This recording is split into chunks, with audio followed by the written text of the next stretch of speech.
of pie. He believes in redistributing the wealth, not in policies that grow our economy and create jobs and opportunities for all Americans. Senator Obama is more interested in controlling who gets your piece of pie than he is in growing the pie.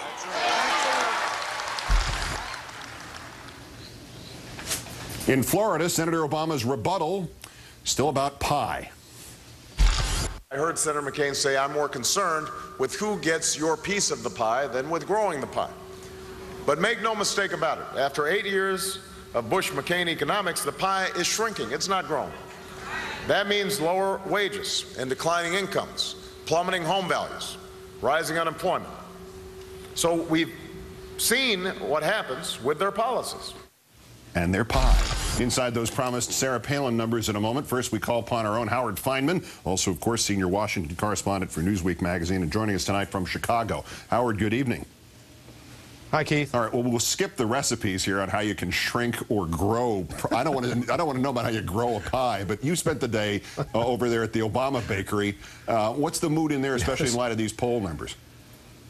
Well, they're keeping their heads down and focusing on the baking. When I walked into there, and it's a vast place with a lot of people, most of them under, I don't know, 35 or so, many of them in jeans, all of them looking intently at their computer screens.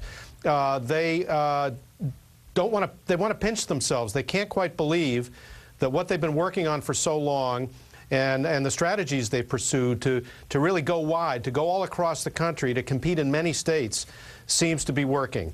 There was a sign at the entranceway that was scribbled by the first person in on the morning on the easel outside the entranceway, and it said, 2 short weeks, 2 little words, New Hampshire. That's a reminder to the Obama people that they were surprised by Hillary Clinton in New Hampshire because they felt they didn't bear down hard enough, and they're determined to do it here in the last 2 weeks. And the people they're doing it with or involving themselves with, about what the polls say about the voters. Obama leading not just on the economy, but also now judgment questions, temperament questions, compassion questions, and nearly all of the issues. If the undecided voters had been harboring doubts about Obama, has he managed to erase most of them?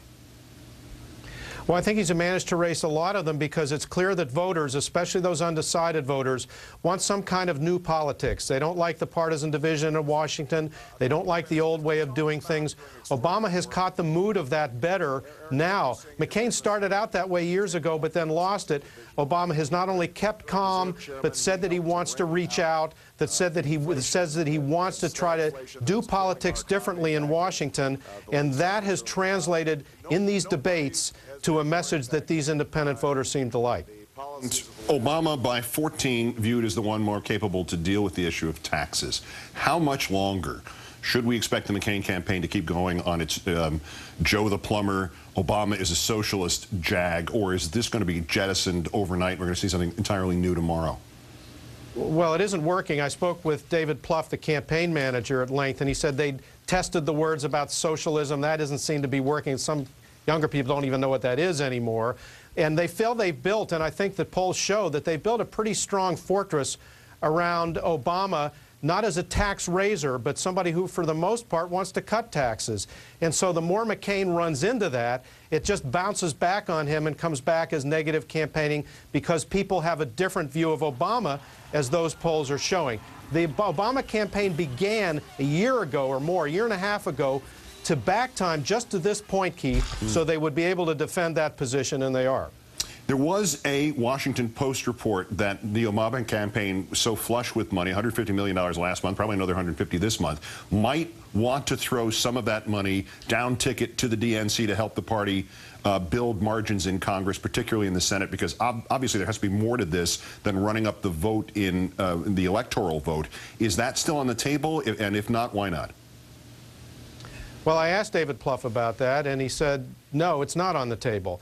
That they feel that they're helping out the state parties and they're helping out the congressional candidates with all the registration work they've done, all the organizational work they've done, and they want to bear down. They're skittish about this, Keith. They may be ahead by 10 points in the national poll. The Electoral College may be looking good. Plouffe was telling me with an air of wonderment that they're considering making heavier plays in Georgia and South Carolina and even Arizona, states that they'd never considered. but they're going to spend their own money on their campaign, feeling that they've done enough for those other campaigns in other ways. They're not about to write some big check to Chuck Schumer over at the Senate committee. That's not going to happen. And on the other end of all of this, is there a plan in the McCain campaign left? I mean, the New York Times Magazine Sunday seems to suggest that we're just at the tactic stunt stage still, and there's no vision, there's no even visualizing of how they get from here to 2 weeks to tonight victoriously. Well, to put it charitably, Keith, the problem that they had is McCain didn't really get to his core argument about government, if that was going to be his core argument, until about a week ago in that last debate. And it was too late at that point because Obama has spent the last year and a half building a positive ID for himself that it's very difficult for McCain to assault at this point. Howard Fineman of MSNBC and Newsweek in Chicago for us this evening. Thank you, Howard. Thank you, Keith. The undercurrent here has mentioned not just President Bush and the alarming economic situation. Rather, the biggest problem for Senator McCain is now his running mate, Governor Palin. When asked about voters' concerns regarding Senator McCain, ranking first by a wide margin, his vice presidential running mate is not qualified to be president if the need arises, as it was phrased in the polling. Second place, the likelihood McCain would continue Bush policies. Third, that McCain economic policies would benefit only corporations and the wealthy. On the specific question of whether or not Governor Palin is qualified, 55% said she is not qualified to be president. 47% of those polled hold very or somewhat negative feelings about her. That's 10 points more than just 2 weeks ago, and it is mirrored by a recent New York Times survey. Governor Palin holds the largest negative rating of any vice presidential candidate in the 28-year history of that poll. As for Palin's continued plunge, one of our pollsters theorizes that it owes in part to Palin becoming a caricature. She refused to be anything other than a platform performer, leaving an incredible information vacuum, which